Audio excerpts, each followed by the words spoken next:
everyone, welcome to my channel. If you are new here, don't forget to hit the subscribe button. I'm collaborating today with Sustainable Samm. If you are into minimalism, DIY projects, traveling, or vegan vegetarianism, she is definitely the channel for you to watch. I will be linking her channel below, so make sure you click on that because she will also be making a part 2 of this video. In this video, we are going to cover some of the ways that we sold our items when we were transitioning into minimalism. If you've watched my apartment tour, you know that I've talked about that we used to live in a bigger house, about a 3-bedroom, and now we live in a 1-bedroom that's only 500 square feet. Last December was when I first started getting rid of things because of us moving into a smaller apartment. Although I didn't really keep track of everything that I sold, what I'm going to be talking about today is how I sold my items when I was going through all of my stuff again just this past August.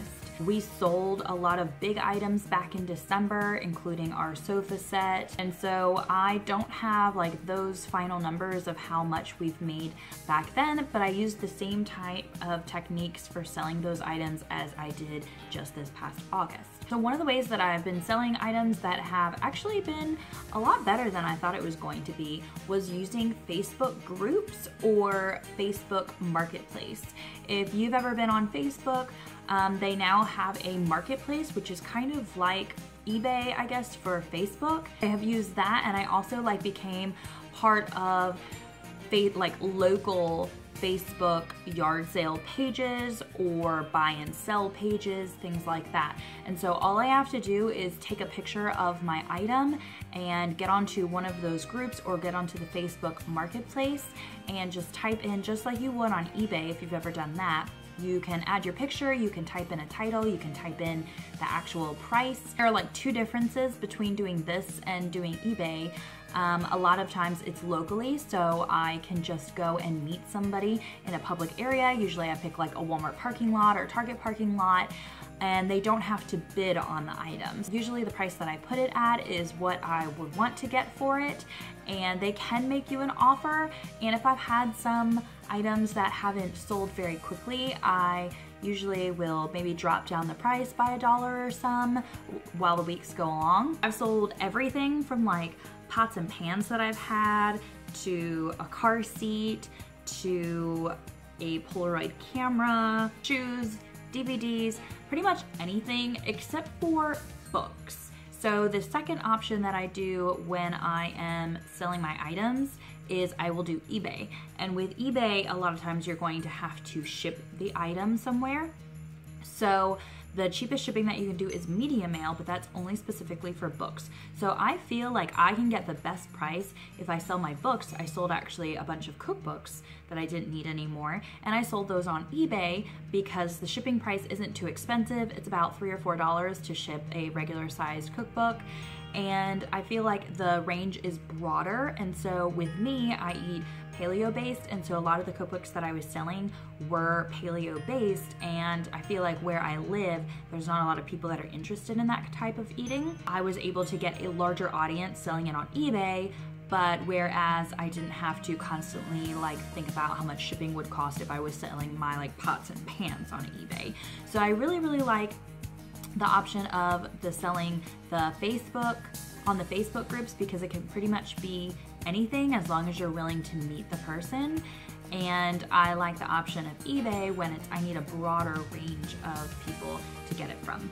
So since August, I was keeping track of everything that I had been selling. So I had made $320 just selling random items. It wasn't even big items. I mean, a lot of things were even $5. Like I sold a banana holder for $5. And I just kind of went through my house, and if we hadn't used the item in a few months and I felt like we weren't going to use the item, then I definitely put that in my for sale pile.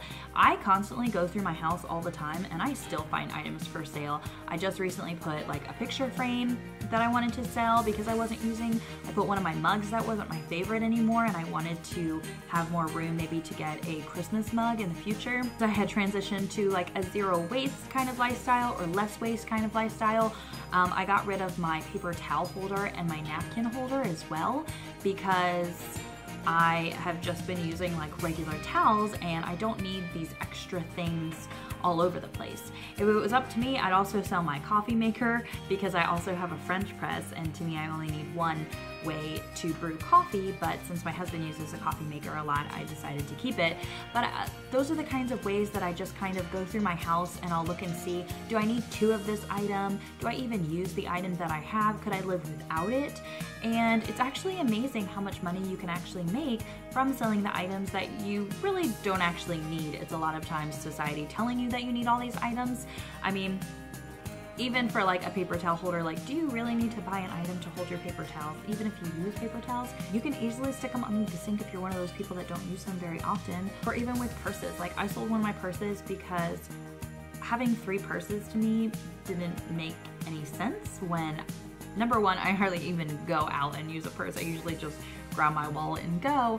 But number 2, I just didn't have the space to have that many purses. And so if you're really into minimalism and you want to get rid of a lot of these extra things that we don't need, selling a lot of your items is a great way to start. And you can use that other money towards buying maybe something that you actually did really want and you could get a lot of use out of, or that would last you a really long time, instead of buying all these little items and constantly just filling your house with extra stuff.